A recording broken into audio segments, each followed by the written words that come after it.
Bonjour à tous, soyez les bienvenus dans les studios du Figaro. Au sommaire, 2 points de vue. La guerre entre Israël et l'Iran tout d'abord. Plusieurs explosions ont été entendues ce matin au-dessus de Jérusalem. Un conflit peut-il se mener exclusivement dans les airs? Quel bilan après les bombardements américains de ce week-end? Nous ferons le point dans un instant avec Patrick Dutartre, ancien général de l'armée de l'air. La réunion de la dernière chance, le conclave sur les retraites doit aboutir ce lundi. Syndicats et patronat peinent à s'accorder. Pourtant, revaloriser le travail en France, c'est possible. C'est ce que nous dira l'essayiste Bertrand Martineau. Il en a fait un livre, il nous partagera ses solutions. Un témoignage fort enfin sur les soins palliatifs. Après le vote de la loi en mai dernier, les soignants sont inquiets. Jean-Marc Lapiana est le directeur de la maison de Gardanne. Il évoquera son quotidien en tant que soignant et son regard sur la fin de vie.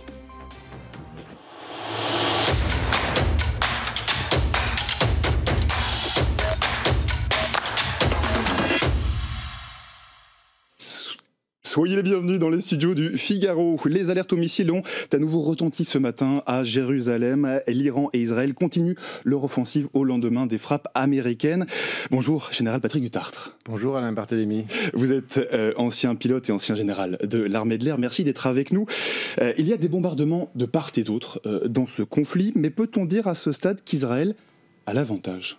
Alors d'abord, ce n'est pas du tout les mêmes bombardements. Les bombardements qui proviennent d'Iran pour taper sur Israël sont des missiles balistiques.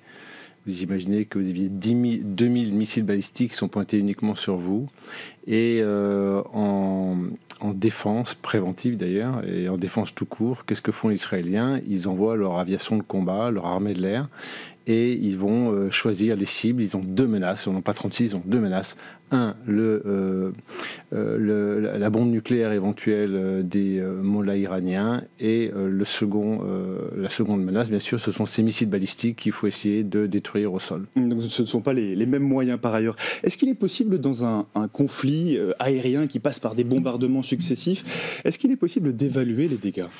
Bien sûr, ce qu'on appelle le BDA, Battle Damage Assessment, ça veut dire que c'est exactement ce que sont en train de faire aujourd'hui même les Américains suite à leur bombardement cette nuit des centrales nucléaires, la nuit samedi et dimanche des centrales nucléaires, des installations nucléaires militaires iraniennes. Donc chaque fois que vous avez traité un objectif, vous prenez des photos, soit satellitaires, soit photos aériennes, et vous évaluez quel niveau de destruction vous avez pu opérer. Et on voit justement une photo satellite de Fordo, l'un des sites d'enrichissement d'uranium en Iran après son bombardement.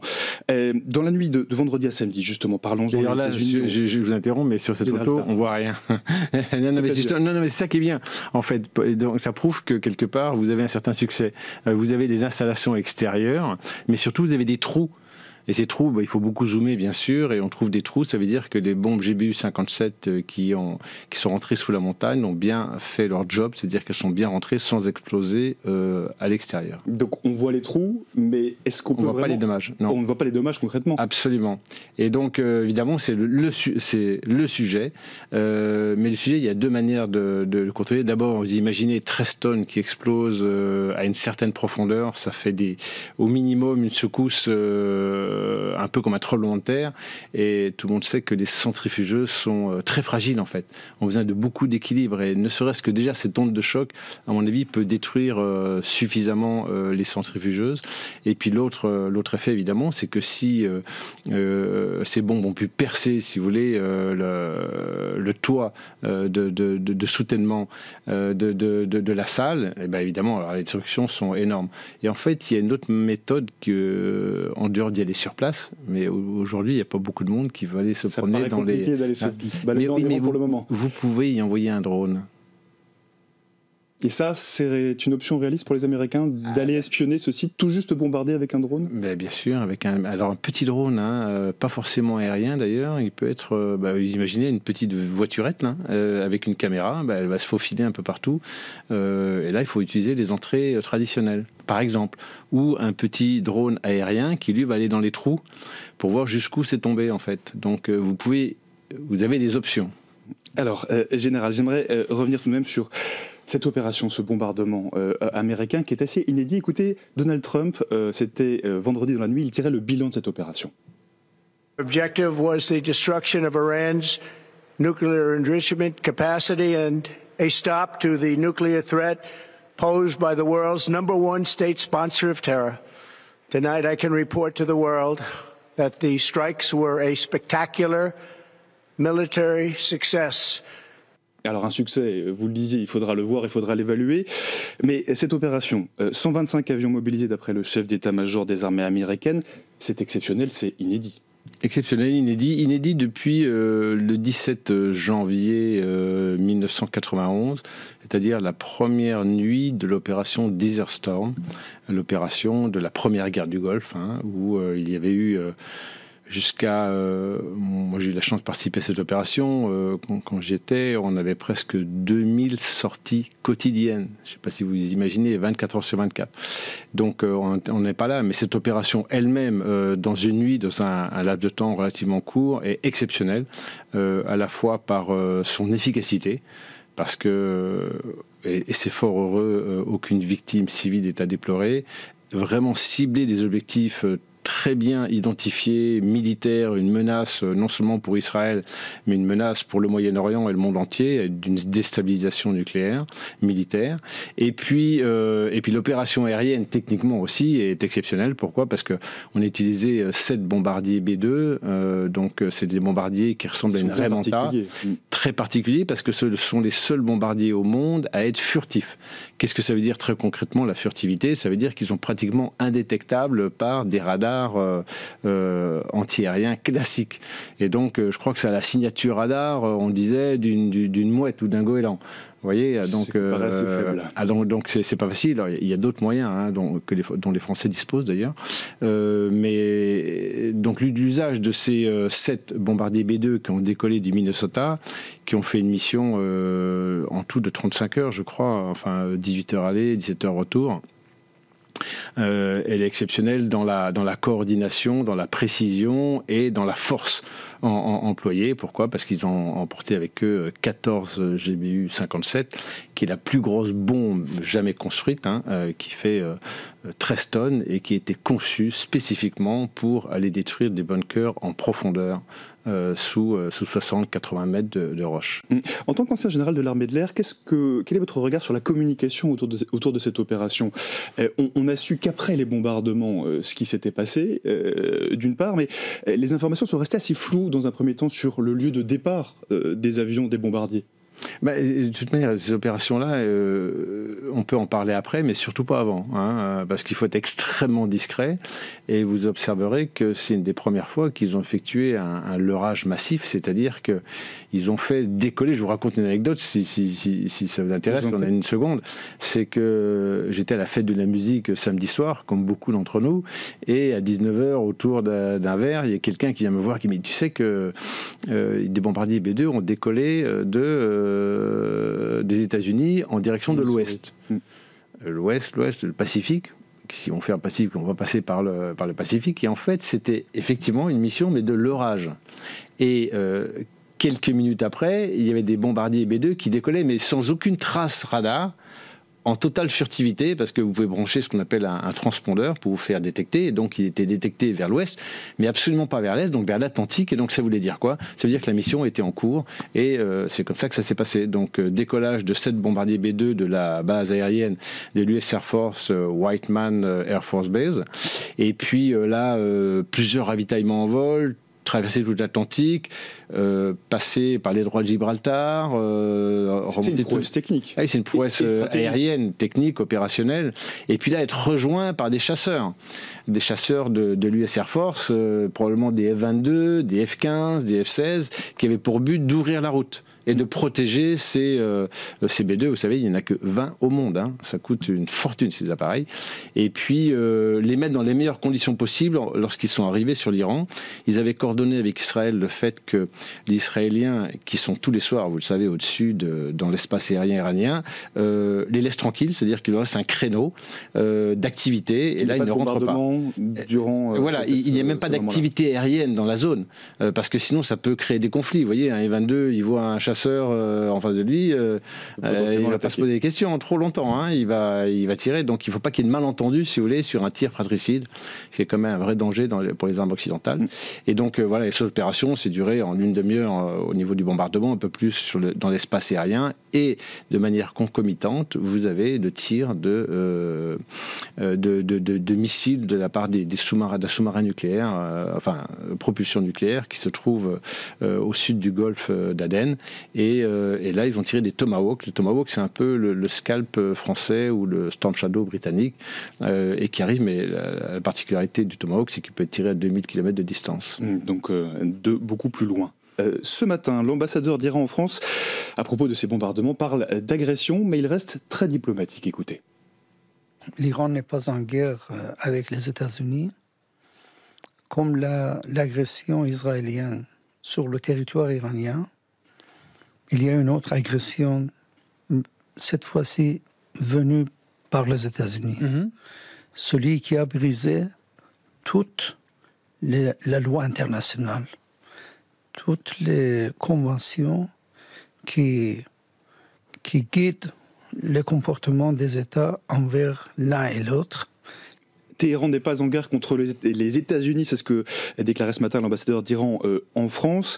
Est-ce que ces frappes américaines sont pour vous, général Dutartre, une escalade dans ce conflit? Alors, d'abord, j'ai croisé cet ambassadeur qui est manifestement une personne charmante.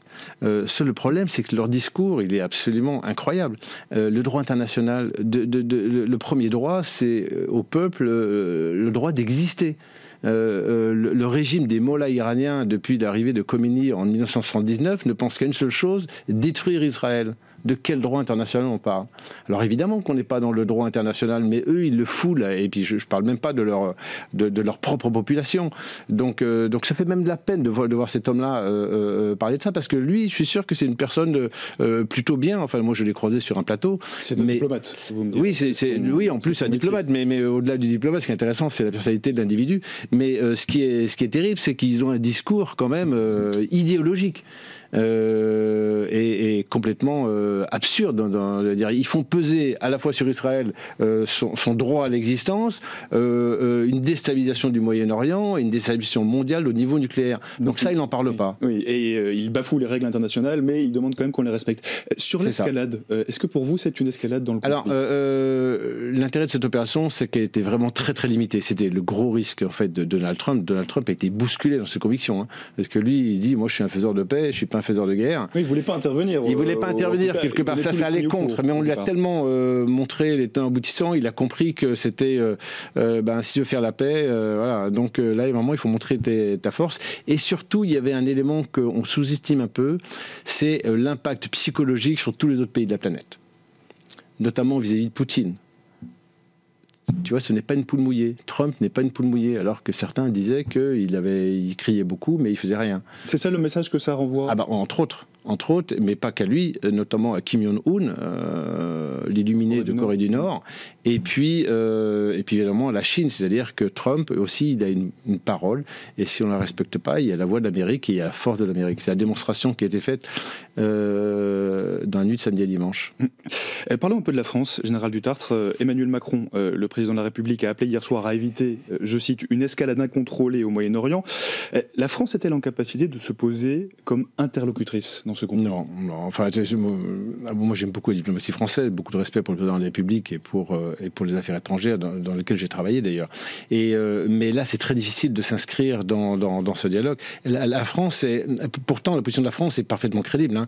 Elle a même que les pays européens, c'est-à-dire, elle veut la paix, 2, elle veut le respect des peuples, et elle ne supporte pas, et le respect du droit international. Aujourd'hui, le droit international est bafoué. Pourquoi? Parce qu'on n'a plus d'ONU.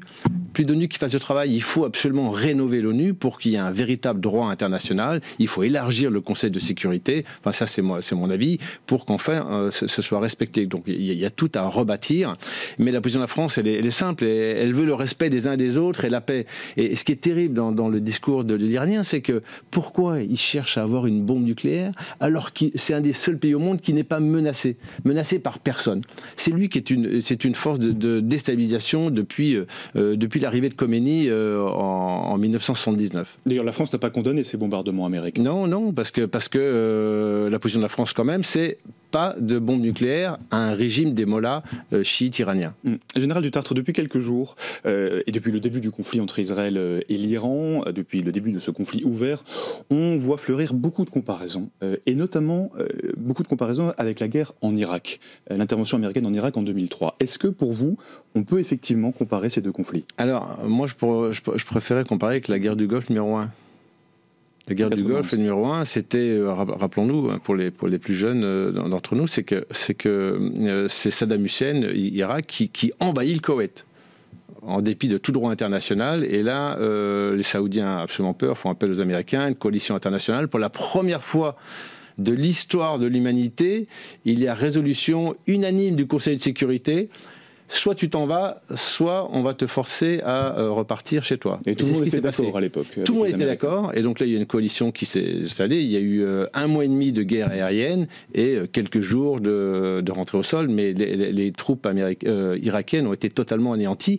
Et les Américains et la coalition a strictement respecté le mandat onusien, c'est-à-dire de repousser les Irakiens chez eux, mais sans toucher au régime. Mais pourquoi cette comparaison avec la première guerre du Golfe? Parce que 2003, ça n'a rien à voir. 2003, c'est totalement faux. C'est un mensonge même de nos amis américains. C'est pour ça que la France n'a pas suivi. Moi, j'étais totalement contre cette opération, qui était un désastre sur le plan américain, britannique, avec le nombre de soldats qui sont tombés là-bas pour rien, pour déstabiliser totalement un pays. Alors Saddam Hussein, évidemment, c'est pas un enfant de cœur, mais derrière, c'est parti en guerre civile dans tous les sens, et parfois le terrorisme qu'on a subi après venait de là, et notamment tout ce qui a été Daesh et d'autres terroristes.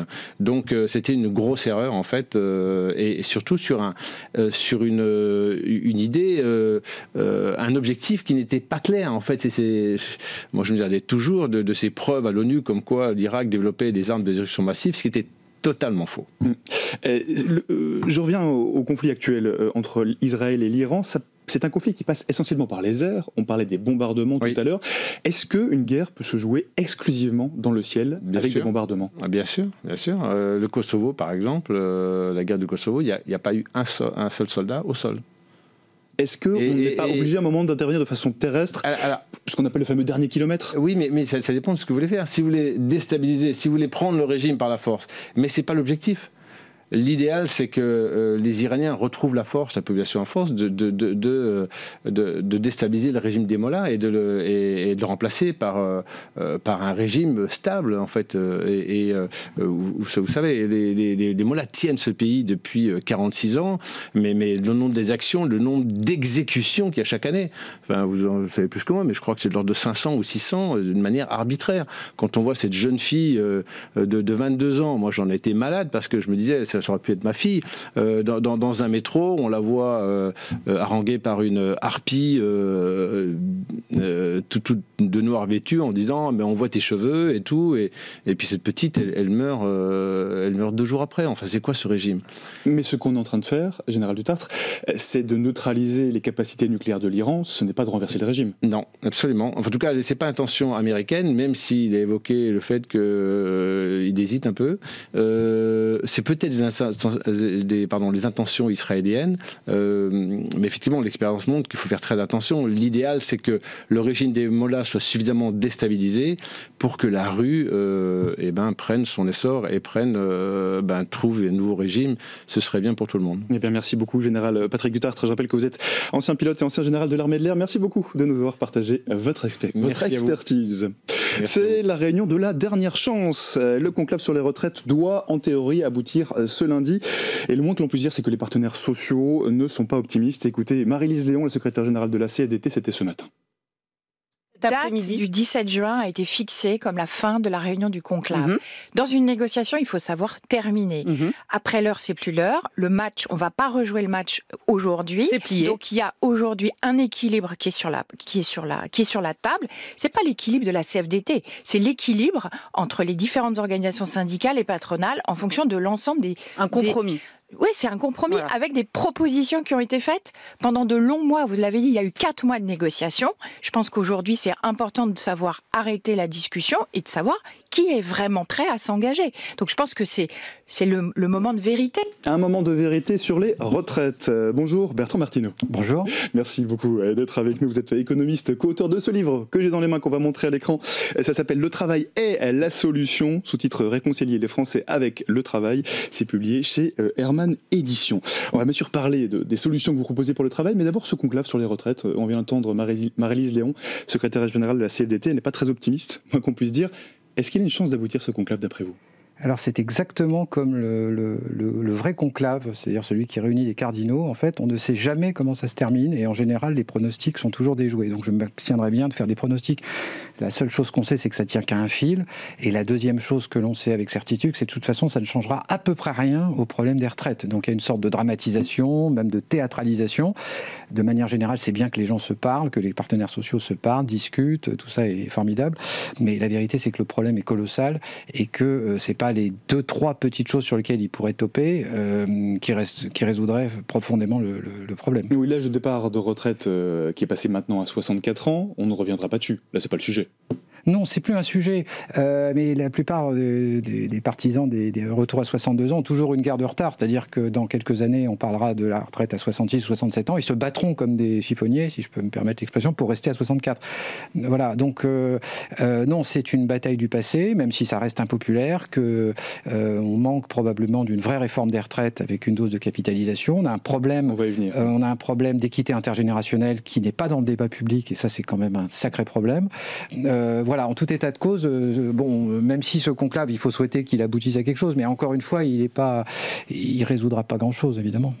Dans ce débat sur les retraites, on a l'impression finalement qu'il y a beaucoup de postures. Dans votre livre, vous dites que le travail, c'est devenu un sujet politique. Oui, alors effectivement, c'est un sujet éminemment politique. On peut assez facilement imaginer que lors des prochaines échéances électorales, ce sera au cœur du sujet. De manière générale, c'est les sujets économiques et sociaux qui seront au cœur, puisque sur la dimension régalienne, je crois qu'il y a 2 Français sur 3 ou 3 Français sur 4 qui sont d'accord. Il faut de l'autorité, il faut contrôler l'immigration, il faut des frontières. Je crois qu'en gros, la bataille est gagnée de ce point de vue-là. C'est la bataille du bon sens, en quelque sorte. Sur l'économique et le social, je pense que le débat n'a pas encore eu lieu et des décisions quand même assez douloureuses vont devoir être prises pour redresser le pays et là il va falloir travailler. Ce dialogue social, ce conclave sur les retraites, est-ce que pour vous il ne freine pas plutôt les réformes importantes liées au travail plutôt qu'il ne les accompagne ? Non, c'est-à-dire le problème qu'on a en France, c'est qu'on ne parle que de travail qu'à l'occasion de la retraite. Ce qui est quand même un peu curieux. Le travail est un objet en soi. La question de la durée du travail, éventuellement de la souffrance au travail, de la pénibilité, de la taxation du travail, de la juste rémunération du travail, du management, éventuellement de la RSE, tous ces sujets qu'on aborde avec Franck Morel dans le livre, on peut les étudier indépendamment de la question de la retraite. Après tout, on ne vient pas au monde pour être un jour en retraite. Bon, quand on commence sa vie professionnelle, on n'est pas a priori obsédé par sa retraite. Le problème de la pénibilité et de l'usure professionnelle se pose aussi indépendamment de la question de la retraite. Bien sûr que c'est lié à la retraite, mais ça se pose indépendamment. Après tout, s'il y a des métiers pénibles ou un management toxique qui crée des situations de burn-out, il faut en parler indépendamment de la question de la retraite. Alors justement, Bertrand Martineau, c'est intéressant parce que dans votre livre que vous co-signez avec Franck Morel, vous soulignez que notre rapport au travail, il s'est beaucoup détérioré au cours des dernières années. Pour quelle raison ? Alors, tout simplement parce que, d'abord, il y a eu une petite musique de fond qui a été que le travail allait devenir obsolète. Beaucoup d'experts, de prophètes de la fin du travail. Alors on en a depuis Aristote, donc ça nous. C'est pas nouveau. C'est pas nouveau. Chaque génération produit son lot de prophètes de la fin du travail qui nous disent oui c'est vrai on s'est toujours trompé mais cette fois c'est différent. Alors l'intelligence artificielle va supprimer le travail, donc travaillons de moins en moins, taxons les robots, etc. Donc il y a une petite musique. Il y a aussi le fait que la gauche qui traditionnellement faisait du travail, de même que l'éducation et la République d'ailleurs, ses valeurs cardinales en fait, a progressivement déserté en fait la question centrale du travail, c'est-à-dire la condition du travail réel, les conditions de travail des salariés, les questions de souffrance au travail, etc., pour se concentrer sur des questions sociétales, sur des questions de discrimination, d'inclusion, d'environnement, etc. Mais vous dites que la souffrance au travail, on n'arrive plus bien à la prendre en compte. Non, parce qu'elle est essentiellement, quand elle existe, elle est essentiellement psychologique en fait. Et les pathologies du travail, le travail moderne, occasionnent des pathologies nouvelles, des pathologies mentales en fait, et moins des pathologies physiques.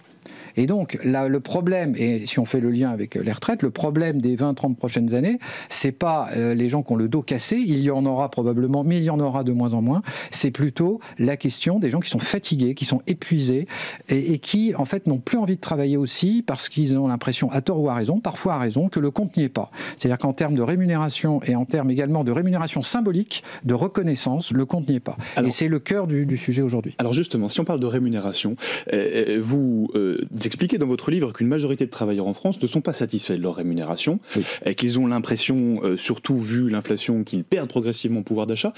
C'est un sentiment. Est-ce qu'il y a une réalité statistique derrière ce sentiment ? Alors, il n'y a pas de perte générale de pouvoir d'achat dans ce pays. C'est-à-dire que les salaires à tous les niveaux, à peu près sur les 20 dernières années, progressent un peu plus vite que les prix. Simplement, ils progressent beaucoup moins vite que dans les années 90 et 80. Et donc, il y a un sentiment que finalement, le travail ne paie plus suffisamment. Alors, il ne paie plus suffisamment pour faire face aux charges fixes qui ont beaucoup augmenté, hein, les loyers, l'électricité, l'énergie, la voiture, l'essence, etc. Et aussi pour s'acheter un appartement, par exemple, hein, puisqu'il faut beaucoup plus d'années maintenant pour un salarié moyen pour s'acheter un appartement qu'il y a 20 ou 30 ans. Et donc c'est un sentiment de déclassement du salarié moyen, en fait. Et c'est vraiment un problème. Alors, il a ce sentiment, donc ce ralentissement historique des salaires a deux origines. Il y a le ralentissement de la productivité. Malgré justement toutes les promesses merveilleuses de la technologie, en fait, les gains de productivité ne sont pas dans les chiffres. Hein. Alors, ça sera peut-être le cas dans quelques années, mais pour l'instant, c'est pas le cas. Les productivités ralenties. Et puis, par ailleurs, on travaille moins aussi, c'est-à-dire au cours de l'année. Et donc, et puis troisièmement, évidemment, le travail est surtaxé en France et travailler davantage, en fait, n'est pas véritablement rentable. Quand on dit que la France est un des pays qui taxe le plus le travail au monde, est-ce que c'est une réalité ? Alors, c'est une totale réalité statistique, ça, il suffit de regarder les chiffres de l'OCDE, donc c'est des choses qui sont bien connues depuis un certain nombre d'années, mais en France, on a une caractéristique, et non seulement on taxe beaucoup en moyenne les salaires à tous les niveaux, le travail en général à tous les niveaux, mais en plus on a tendance à décourager de travailler plus. C'est-à-dire que les heures supplémentaires, par exemple, coûtent très cher à l'employeur. Alors elles sont tout à fait bénéfiques aux salariés, qui en général en redemandent, parce que c'est souvent des ouvriers ou des employés. En revanche, les heures supplémentaires coûtent cher aux entreprises. C'est pour ça qu'il n'y en a pas assez, et une des propositions, en fait, c'est de réorienter une partie des allègements de charges, non pas pour subventionner les 35 heures, mais pour aider les entreprises, si elles en ont la possibilité, si elles en ont le carnet de commandes, de faire travailler davantage les personnes. Alors toujours pour réconcilier les Français avec le travail, vous posez toute une série de solutions, vous venez d'en évoquer une. Vous évoquez aussi l'idée de réconcilier le travail et le capital. Vous vous rappelez que la France a été pionnière dans l'installation de ce genre de dispositif. Oui. Ça paraît un peu improbable. Alors il y a une voie française assez originale sur l'association Capital-Travail, qui est en fait l'héritage du général de Gaulle, qui d'ailleurs à l'époque avait un peu tordu le bras à sa majorité et au patronat, il faut bien le dire.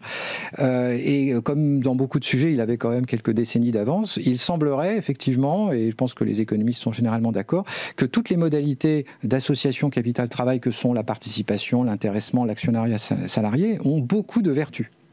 Et donc ne demandent qu'à être encouragées et être généralisées dans un contexte par ailleurs où on a des problèmes de financement à long terme de l'économie, de fonds propres des entreprises, etc. Et ce qu'on rajoute dans le livre, c'est la capitalisation, d'une dose de capitalisation, parce que la capitalisation, la retraite par capitalisation, c'est une forme d'une certaine manière d'association capital-travail, parce que si elle est obligatoire, ça fait que les salariés, même les plus modestes, ont accès aux fruits du capital finalement. Donc c'est dans la prolongation de cette réflexion que peut s'inscrire finalement la retraite par capitalisation. Oui, vous rappelez aussi dans votre livre que ce que vous constatez, c'est une concentration du capital et donc une augmentation des inégalités, pour le dire très vite. Pour revenir à la capitalisation sur les retraites, alors il en est beaucoup question ces derniers jours et ces dernières semaines dans le débat politique. Est-ce que effectivement il faudrait l'augmenter d'après vous, oui, mais comment il faudrait-il faire, à partir de quand? Parce que c'est ça aussi le sujet. Alors quand il faudrait le faire tout de suite, c'est-à-dire que les premières générations, cette réforme ne toucherait pas les retraités en cours, évidemment, mais toute personne commencerait dès maintenant à accumuler des cotisations pour sa future retraite. Alors évidemment, ça bénéficierait essentiellement aux jeunes, parce que si vous êtes à 1 an de la retraite, si vous cotisez pendant 1 an, vous n'allez pas avoir de retraite supplémentaire, en fait. Bon. Donc, mais sans toucher à la capitalisation? À la répartition. À la répartition, pardon. Si, alors, de toute façon, on n'a pas les moyens de se payer la retraite par répartition d'aujourd'hui, plus une couche de retraite par capitalisation obligatoire. Donc l'idée, c'est d'optimiser le financement du système actuel en introduisant un pilier capitalisation à l'intérieur du système par répartition. Et comme la capitalisation est plus rentable, parce que le rendement de la capitalisation est très supérieur au rendement de la répartition, ça permet, à niveau de pension donné, d'avoir un financement avec des taux de cotisation plus faibles à l'horizon de quelques années. Et donc c'est bien évidemment pour les générations futures. Encore une fois, les générations futures sont les grandes oubliées évidemment des débats actuels sur les retraites. On ne pense qu'aux retraités d'aujourd'hui, il ne faut surtout pas leur toucher 1 euro, hein, bien sûr, parce que soi-disant ils ont cotisé pour leur retraite, ce qui est factuellement faux. Ils ont cotisé pour la retraite de leurs parents, puisqu'on est en répartition. Et quant aux jeunes futurs, leur perspective, c'est de travailler plus longtemps, ça c'est sûr, probablement d'avoir des prélèvements obligatoires plus élevés et d'avoir des niveaux de pension plus faibles. Emmanuel Macron parlait ces derniers mois d'un référendum. Alors, il n'a pas évoqué le référendum à propos de la loi fin de vie, on va en parler plus tard dans l'émission. Mais est-ce qu'il faudrait faire un référendum sur le travail, d'après vous, Bertrand ? Moi, je suis partisan des référendums de manière générale. Je pense qu'on n'en a pas fait assez ces 20 dernières années, puisqu'on n'en a fait aucun, d'ailleurs. Sur les questions économiques et sociales, probablement, parce que c'est probablement là que se cristallisent toutes les contradictions de notre société. Cela étant, il reste à trouver les bonnes questions. Et on ne va pas discuter, il faut quand même, ce sont des sujets qui restent techniquement un petit peu difficiles, donc on pourrait imaginer qu'on consulte les Français sur des principes et qu'on acte le fait qu'il va falloir travailler plus longtemps, par exemple. Et si les Français décident collectivement de ne pas travailler plus longtemps, il faut respecter ce choix, et ce qui nous attend, c'est un déclin économique, et probablement, on n'en parle pas assez, probablement l'émigration des jeunes à venir. Aujourd'hui, on parle beaucoup d'immigration, il ne faudrait pas qu'on devienne une terre d'émigration où tous les talents partiraient parce que le travail deviendrait finalement vraiment trop taxé et qu'il faudrait mieux aller voir ailleurs. Bertrand Martineau, là on parle de la France, on parle du rapport au travail en France, on parle d'un référendum qui se ferait en France. Est-ce que quand on parle de droit du travail, c'est quelque chose qu'on devrait envisager à l'échelle européenne ? Alors, la question du travail devrait être un objet de réflexion au niveau européen. Parce qu'on dit que les Français ne travaillent pas assez ou que le temps de travail a beaucoup diminué, c'est vrai. C'est vrai par rapport aux États-Unis, c'est vrai par rapport à notre pays qui s'en sort très bien, et c'est pas un hasard, la Suisse. Mais c'est vrai aussi que par rapport aux autres pays, c'est vrai qu'on travaille un peu moins que les Allemands, un peu moins que les Anglais, etc. Mais globalement, on est un peu dans le même bateau. C'est-à-dire qu'on a un petit peu abdiqué, on a renoncé finalement à faire les efforts qu'il fallait pour redresser l'économie. Alors, la France est beaucoup plus plombée que les autres sur les finances publiques, mais pour le reste, globalement, on est un peu dans la même situation. Donc, s'il y avait un sursaut, il ne devrait pas être que français. Effectivement, on peut imaginer des réflexions au niveau européen. Ce qui reviendrait, ce serait quand même bien, ce qui aboutirait, ce serait souhaitable à revenir, par exemple, sur la directive temps de travail, qui pose un certain nombre de verrous à l'augmentation du temps de travail pour ceux qui en ont envie, en tout cas. J'aimerais aussi revenir sur un des points que vous évoquez dans votre livre et qui m'a beaucoup frappé en vous lisant, quand on parle de réconcilier les Français et le travail, c'est les problèmes liés au management en France. Vous parlez d'injonctions contradictoires. Alors d'un côté, vous dites on veut laisser de la liberté aux travailleurs, mais en même temps, quand on parle de management, on croule sous les normes, on croule sous les injonctions. Voilà. Alors, il y a les normes. Alors, il y a celles qui sont imposées de l'extérieur. Voilà. Des obligations de reporting qui sont parfois imposées de l'extérieur, mais vous avez aussi une sorte de bureaucratisation des grandes entreprises. On se croyait sorti du taylorisme avec la fin de l'ère industrielle classique, on va dire, de la société de l'usine. Et en fait, on est rentré dans un nouvel univers extrêmement processé, ce qui explique en partie qu'on ne fait pas tellement de gains de productivité, parce que la technologie, à commencer par les mails et puis maintenant l'intelligence artificielle, est très souvent mise au bénéfice finalement des fonctions support et du process en fait, et accentue le process. Et ces process peuvent rendre un travail, par ailleurs très utile, totalement absurde. Parce qu'en fait, ça tourne en rond. Alors, c'est des process bureaucratiques qui sont bien connus dans les administrations publiques, mais qui sont malheureusement souvent répliqués dans les grandes orientations privées. Donc concrètement, il y a, c'est ce que vous dites, de plus en plus un écart entre les cadres dirigeants d'un côté et les managers de proximité de l'autre. Alors, ceux qui souffrent le plus, et c'est pas pour ça qu'il y a des crises de vocation, ce sont les managers de proximité, parce qu'ils sont soumis à des injonctions contradictoires. Vous avez d'un côté des salariés, des employés qui n'ont pas toujours la vision du métier, qui sont dans un sentiment d'absurdité, de process inutile. Vous avez de l'autre côté les dirigeants, les cadres dirigeants qui ont un discours souvent très sympathique sur la RSE, on va sauver le monde, on est pour le télétravail très fortement, etc. Et puis on fait des conférences sur le sujet. Puis au milieu, vous avez les managers de proximité qui n'ont souvent pas les ressources managériales et éventuellement l'autonomie et les ressources financières pour finalement organiser des équipes de travail cohérentes qui donnent du sens et puis améliorer les conditions de travail au quotidien, améliorer le collectif, etc. Et donc, ils sont au cœur des contradictions souvent. Je vous pose cette question, Bertrand Martineau, parce que dans votre livre, vous expliquez bien qu'il y a évidemment ce que l'État pourrait faire, il y a le cadre normatif qu'on pourrait améliorer, notamment quand on parle de la myriade de statuts différents qu'il existe aujourd'hui en France, mais vous dites aussi que ça dépend des entreprises. Ça dépend de tout le monde. Ça dépend absolument de chaque citoyen. Et de chaque travailleur. En France, ça dépend de tout le monde. Bien sûr, de chaque employeur, de chaque travailleur, de chaque citoyen, évidemment.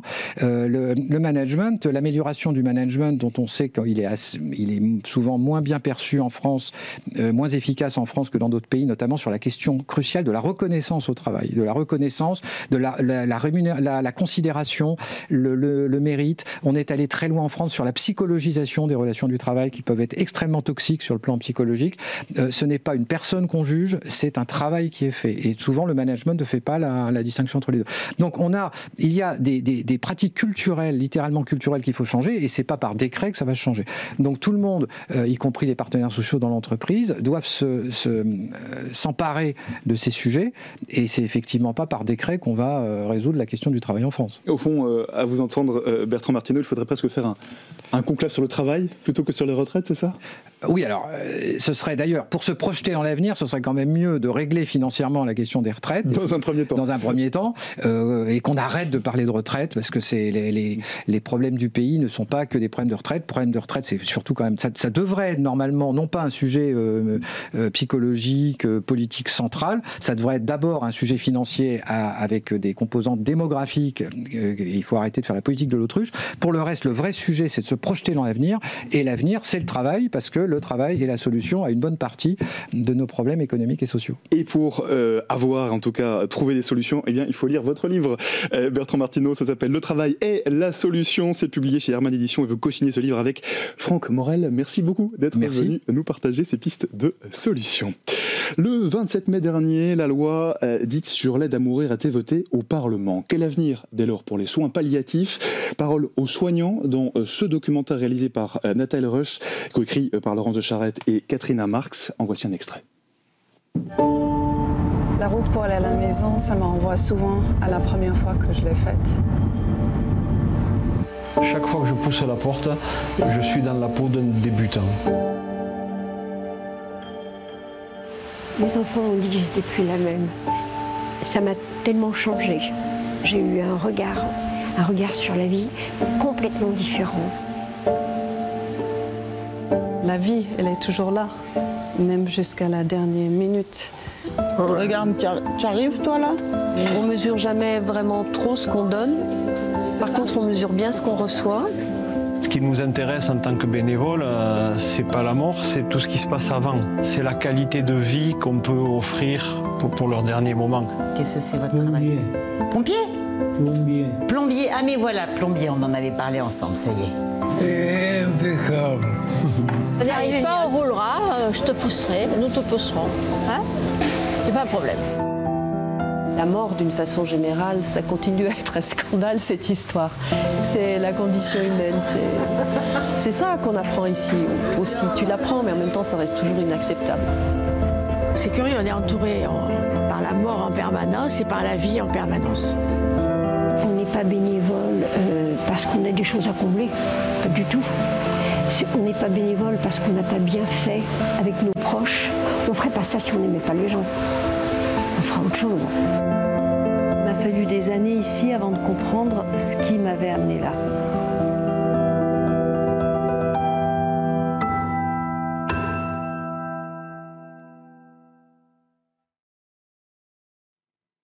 Et voilà un extrait du documentaire Ensemble, coproduit par Le Figaro et Injam Productions. 3000 soignants de la Société française des soins palliatifs étaient rassemblés mercredi dernier à Lille pour leur congrès annuel. Ils ont fait part de leurs vives inquiétudes concernant l'avenir de leur métier à la ministre de la Santé, Catherine Vautrin. Bonjour Jean-Marc Lapiana. Bonjour. Merci infiniment d'être avec nous. Vous êtes le directeur de la Maison de Gardanne, un établissement de soins palliatifs. On vient de voir un extrait du documentaire dans lequel vous intervenez, bien sûr, puisqu'il est question de votre maison, de la maison que vous dirigez. Cette inquiétude qu'ont exprimée vos confrères et vos consoeurs la semaine dernière, cette inquiétude des soignants en soins palliatifs, est-ce que vous la partagez ? Oui, bien sûr, parce que en fait, on parle d'une loi sur l'euthanasie et le suicide assisté, mais en fait, la volonté du gouvernement, c'est de faire une loi d'accompagnement. C'est-à-dire comme si cette question du suicide assisté ou de l'euthanasie faisait partie de l'accompagnement. Et nous, on pense que non, ce sont deux choses différentes. Alors l'autre texte qui a été voté en mai dernier, il prévoit un droit opposable aux soins palliatifs. Une programmation pluriannuelle devra déterminer avant la fin de l'année la trajectoire du développement de l'offre de soins palliatifs en France. Est-ce que ce cadre, pour vous, il est rassurant ? Alors, le développement des soins palliatifs, bien sûr, c'est rassurant et c'est nécessaire. Aujourd'hui, si on voit qu'il y a beaucoup de personnes qui demandent à arrêter leur vie, parce que quand on va parler d'euthanasie et de suicide assisté, ça va rassurer essentiellement les personnes en bonne santé. Les personnes malades, pourquoi elles demandent ça ? Elles demandent ce geste parce qu'on ne les accompagne pas bien, parce qu'ils ont des souffrances, qu'elles soient physiques ou morales, auxquelles on n'a pas répondu. Le développement des soins palliatifs va permettre de répondre déjà à ces souffrances. Et après, on verra réellement combien de personnes demandent une euthanasie ou un suicide assisté. Alors la maison de Gardanne où vous exercez, elle existe depuis 1994, je parle sous votre contrôle, elle est située à quelques kilomètres d'Aix en Provence. Je vous propose de voir un autre court extrait de ce documentaire Ensemble, coproduit par Le Figaro et Injam Productions, Paroles de résidents. Écoutez. J'ai un cancer phase 4, donc je suis en fin de vie, quoi. Fin de vie, mais je suis bien, donc je veux pas être triste. J'ai ma tristesse en moi, donc je ne veux pas le faire voir aux autres.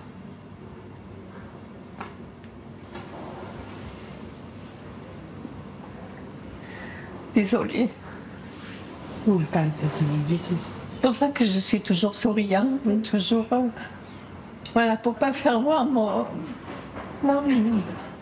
ma maladie, surtout. Un extrait du documentaire Ensemble, un témoignage très touchant de l'une des résidentes. Il y a près de 500 personnes que vous accueillez. Elle en fait partie. Il y a beaucoup d'émotions dans les soins palliatifs, dans l'accompagnement de ces personnes en fin de vie.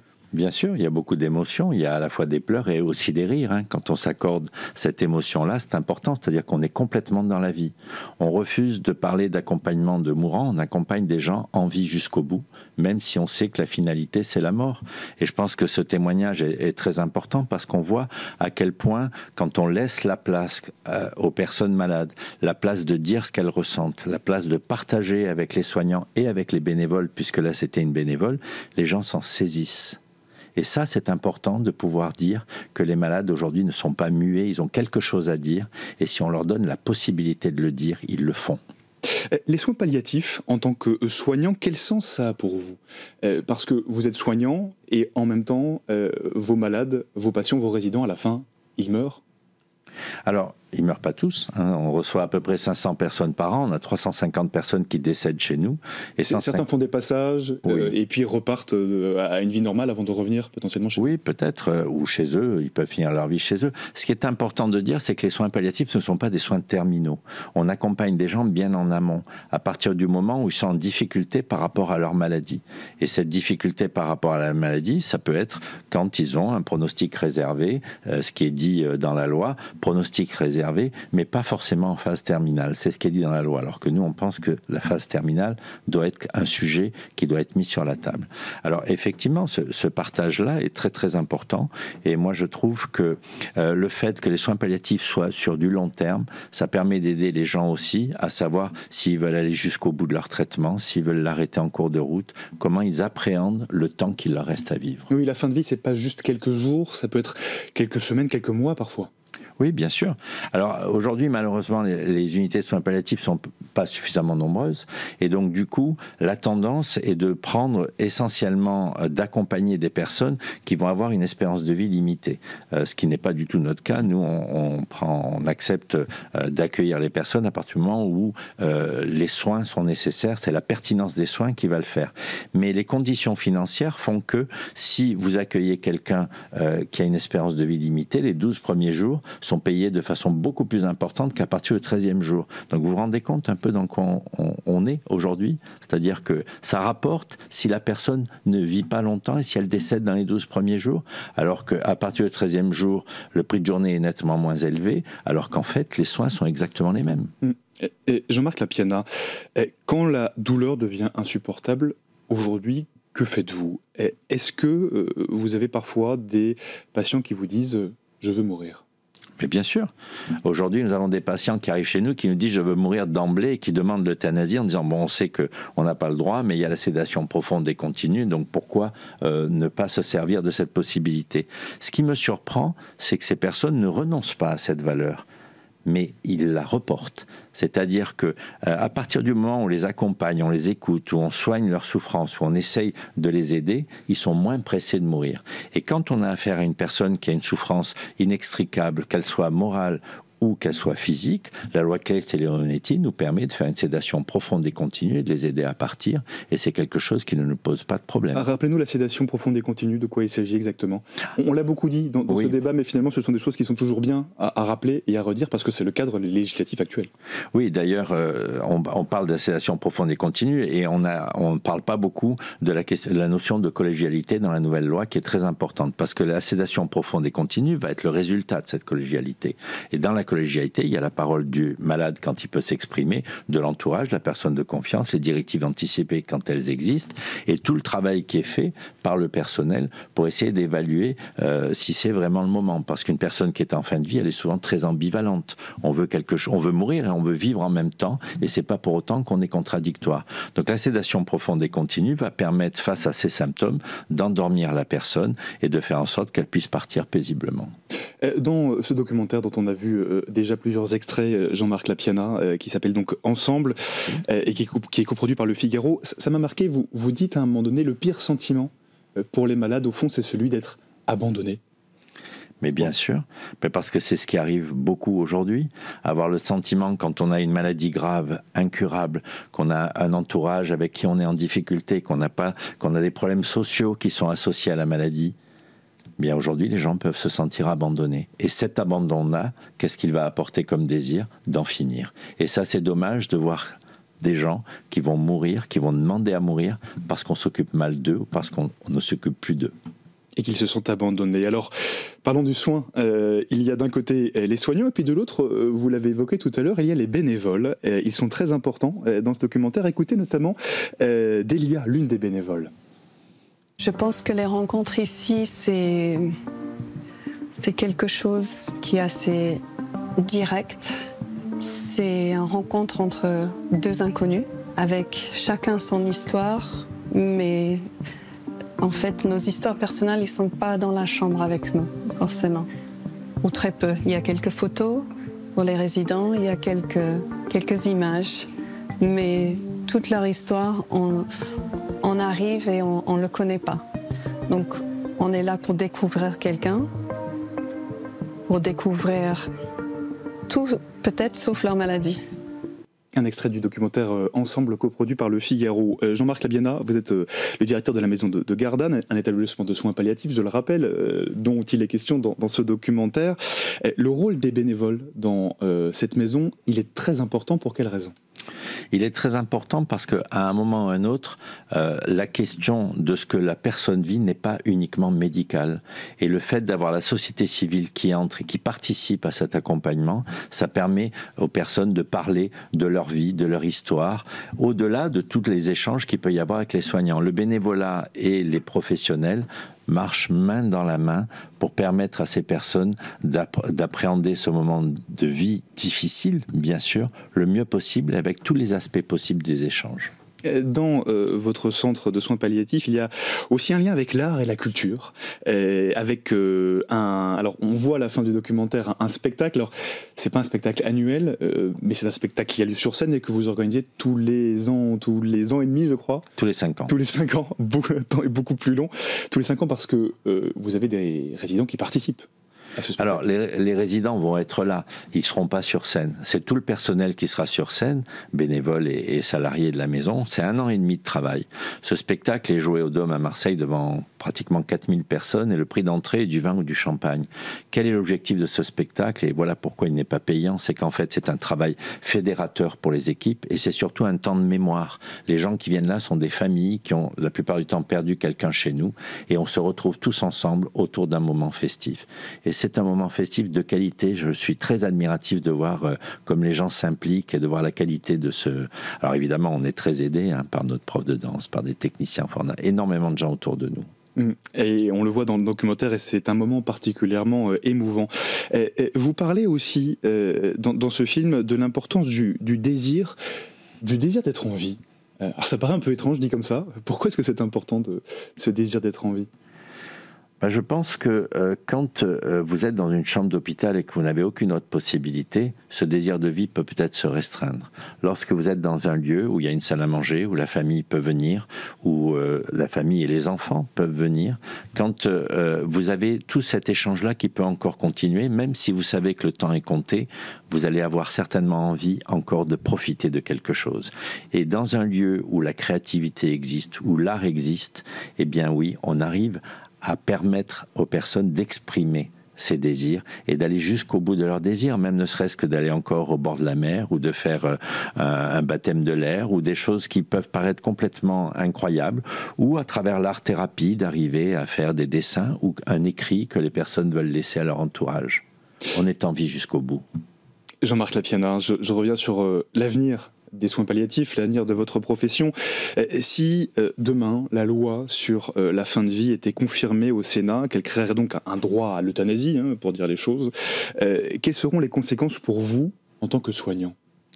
Alors la difficulté pour nous, c'est que en fait, on aura obligation de pratiquer ces gestes dans nos établissements. Et je pense que ça va mettre en difficulté toutes nos équipes, parce que comment faire pour, dans une chambre, essayer de trouver quelque chose pour continuer à donner du sens, donner envie, faire de la prévention du suicide aussi, puisque c'est quand même, ça fait partie de nos missions. Comment faire pour continuer ça quand on sait qu'on aura l'obligation de pratiquer un suicide assisté ou une euthanasie dans la chambre d'à côté? Moi, je pense que la loi sortira, mais il faut qu'elle soit très très vigilante à ne pas casser ce qui existe. Il y a quand même un professionnalisme, et la loi Claes-Leonetti nous a énormément aidé et répond aujourd'hui à tellement de demandes qu'il me semble que si on ne faisait pas attention à nous, à nos soignants, à nos jeunes soignants en plus qui arrivent, je pense qu'on va vers quelque chose qui sera délétère et c'est vraiment dommage parce que le travail qui est fait dans nos unités, et je le dis d'autant plus facilement qu'il n'y a pas que la maison de Gardanne, c'est un travail admirable et je pense qu'aujourd'hui les soins palliatifs sont l'avenir du soin. À un moment où on parle beaucoup de maltraitance ou de non-bienfaisance. Je pense que les soins palliatifs, c'est vraiment le regard qu'on porte à l'autre. Et ça me paraît très important. Et pour l'instant, dans la loi qui doit être confirmée par le Sénat, il y a 5 conditions pour une demande d'euthanasie, notamment être atteint d'une affection grave et incurable qui engage le pronostic vital. Les promoteurs de cette loi disent ce sont des conditions strictes, c'est encadré. Est-ce que Pour vous, en tant que soignant, ces conditions, elles sont suffisantes à vos yeux pour ne pas menacer des soins palliatifs? Non, et puis c'est pas uniquement, d'abord c'est pas suffisant, et c'est pas, la question n'est pas de menacer uniquement les soins palliatifs, la question c'est de ne pas répondre aux besoins des plus vulnérables. Quand on dit la première option que vous avez annoncée, on parle aussi on ne parle pas de phase terminale, c'est ou en phase terminale. Et nous, on aurait souhaité que ce soit et en phase terminale.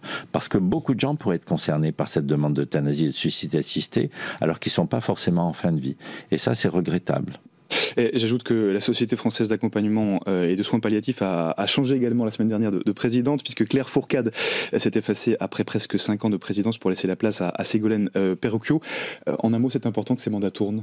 Est-ce que vous allez continuer à vous mobiliser sur ces sujets? Mais bien sûr, et Claire Fourcade va continuer à se mobiliser aussi contre cette loi, en tout cas pour qu'elle soit la plus protectrice des plus fragiles. Mais bien sûr, on n'abandonne jamais. Vous savez, ce sont des combats qui sont au-delà d'un professionnalisme, ce sont des combats des valeurs, c'est un engagement, c'est du militantisme, et ça s'arrête jamais. Eh bien, merci beaucoup Jean-Marc Lapiana pour votre témoignage. Je rappelle que vous êtes le directeur de la maison de Gardanne, un établissement en soins palliatifs, et on peut vous voir intervenir notamment dans ce documentaire Ensemble qui est coproduit par Le Figaro et Très beau documentaire, et merci à vous. Eh bien, merci à vous, et merci à vous de nous avoir suivis. Merci à toute l'équipe en charge de la préparation de l'émission. Demain, vous retrouverez Anne-Emmanuel Isaac à la présentation de Point de Vue, toujours sur le canal 34 de la TNT et sur toutes vos box. À bientôt.